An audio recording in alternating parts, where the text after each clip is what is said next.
The name Grey came about because, of course, there was an aristocratic family in England, an offshoot of the Tudors called the Greys. And there have been noble Greys throughout English history. But for me, the main reason to choose Grey is because it's a vague non-color. And Julia starts off in this kind of vague liminal space where she's not really living. She is an aristocrat by birth. She's married to a man she doesn't particularly love.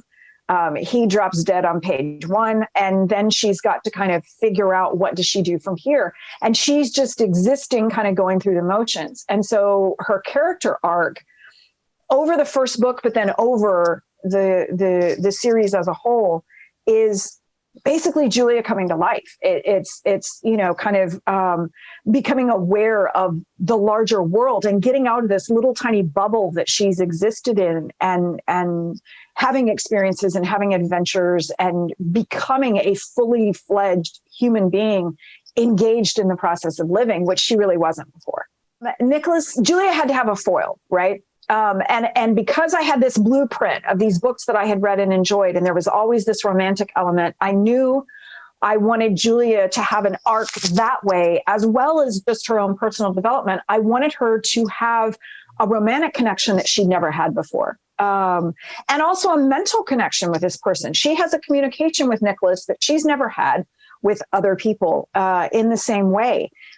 They have sparky dialogue, and he challenges her, but she challenges him back. And so I knew, because of who Julia was, I knew who Nicholas had to be. And he has to be a foil for her, which means he has to have experiences in his life that are not this aristocratic bubble. He has to have had more real life going on for him. So I gave him travel, and I gave him interests and scientific inquiries and things like that. And then I gave him an ethnicity which was different from Julia's, because he's half Roma.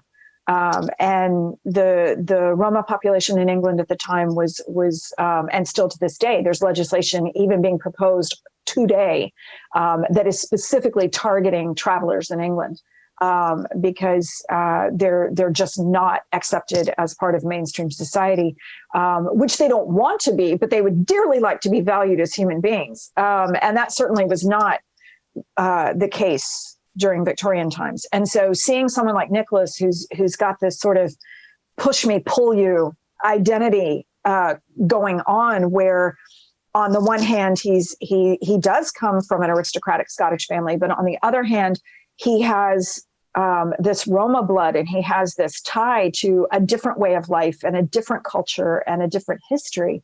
That gives him an ambiguity and a tension within him that Julia really can't even hardly relate to, because if there's one thing that English aristocrats know, it's who they are. You know, they've got the lineage, they've got the family tree going back to Canute. It's there. So he questions himself and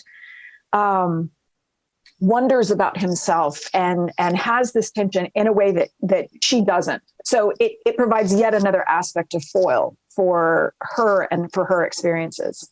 And it has also opened up a lot, because it gave me opportunities to go to places for settings that I ordinarily might not have done, which was a great deal of fun. It was a huge honor, obviously. I mean, to have your name associated with the Agathas is, and a number of others, because the first book did really well in that regard,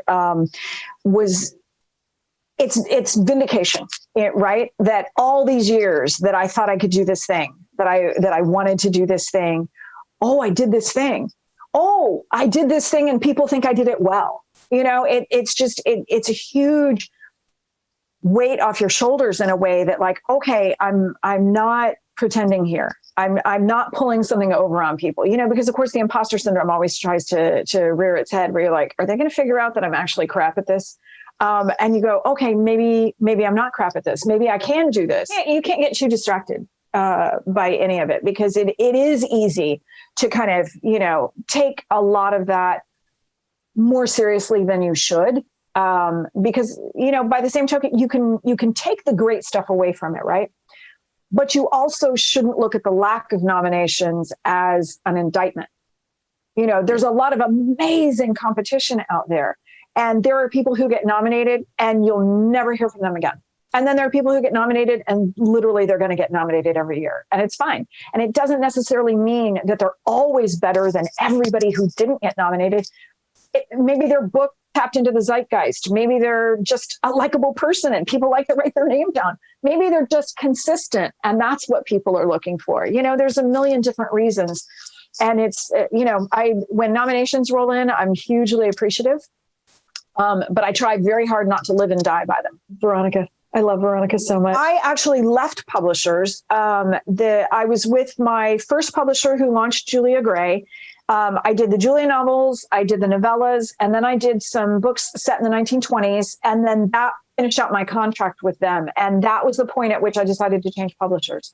And I went to Penguin and that's when I created the Veronica series.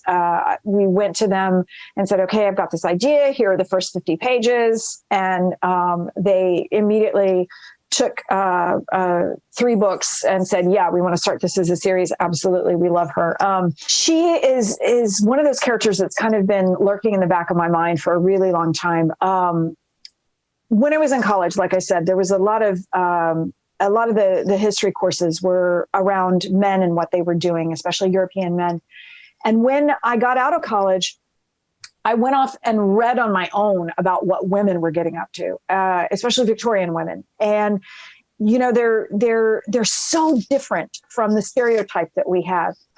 And every day I'm learning more about what they were getting up to. Just yesterday, someone posted on Twitter a whole article that they had pulled from a census about female occupations, and the fact that there were almost 3,500 female butchers in England at this time. You don't think of women cleaving a cow, and yet.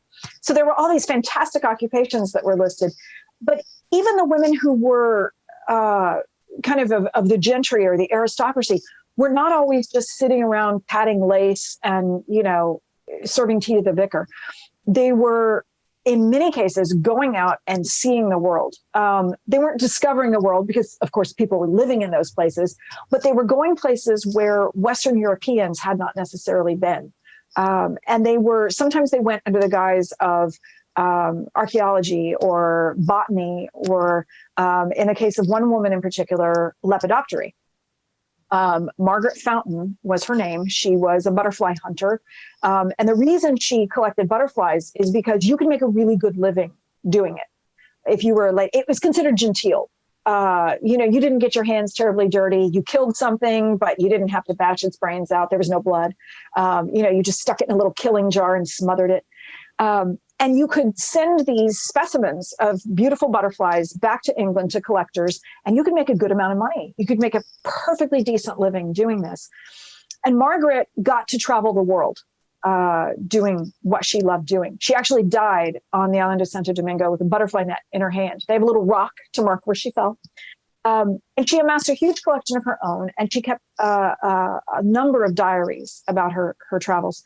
And she willed them to a university in England and asked them to, as most people do, seal the diaries for 70 years. And after 7 decades, the university opened the diaries and they found out that Margaret traveled the world collecting butterflies, and Margaret had also been collecting men. Margaret had had sex all around the world. She had been engaging in premarital relationships. She'd been engaging in interracial relationships. She was so different from what you expect a Victorian woman to be.